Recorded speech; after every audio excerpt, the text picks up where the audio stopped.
Hi అండి, అందరికీ నమస్తే. అందరు ఎలా ఉన్నారు? మీరందరూ బాగుండాలని మనస్ఫూర్తిగా కోరుకుంటున్నాను. అలాగే ఈరోజు వచ్చేసి మీకు మనందరికీ కిచెన్లో యూజ్ అయ్యేటువంటి ఒక చిన్న టిప్ అయితే చెప్తాను.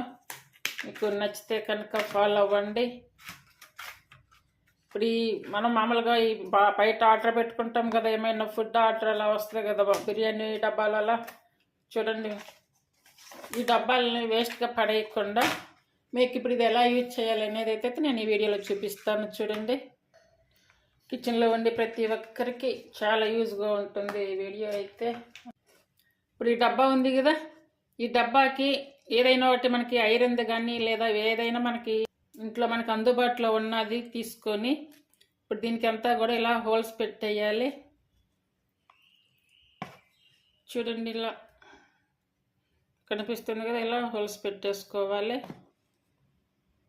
ఇలా హోల్స్ పెట్టేసుకోవడం వల్ల మనకైతే చాలా యూజ్ అవుతుంది. ఇది ఇక్కడ కింద అలాగే సైడ్లో కూడా ఇలా పెట్టేసుకోవాలి హోల్స్. ఇలా పెట్టేసుకున్నటువంటి డబ్బాలో ఇప్పుడు మనకి షింకులో కావాల్సినంత వేస్ట్ వస్తుంది కదా, ఆ వేస్ట్ వచ్చినప్పుడు కనుక ఇందులో వేసుకోవాలి. ఇందులో వేసుకుంటే కనుక వాటర్ అంతా కిందకి దిగుతుంది. చూడండి, ఇప్పుడు మనకి ఏమొచ్చినా కూడా మొత్తం ఇలా వేస్ట్ అంతా ఇలా వేసేసుకుంటే కనుక అంత దాంట్లో దిగిపోతుంది మంచిగా వాటర్తో సహా. చూడండి వాటర్ ఎలా దిగుతుందో. అలాగే ఇంకా ఇంట్లో ఏదైనా వేస్ట్ ఉన్నా కూడా వేసుకోవచ్చు.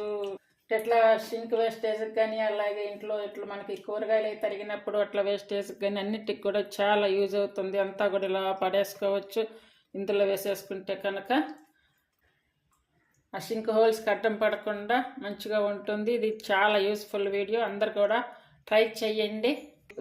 ఇలాంటి ఖాళీ డబ్బాల్ని పడేయకుండా ఇలా వేస్ట్ వేసుకోవడానికి ఇట్లా ఉపయోగించండి. చాలా చాలా యూజ్ అవుతుంది, అందరికీ యూజ్ అవుతుంది. కిచెన్లో చేసే ప్రతి ఒక్కరికి కూడా అర్థమవుతుందండి ఈ సమస్య ఏంటనేది. అందరూ తప్పకుండా ట్రై చేయండి. Thank you for watching.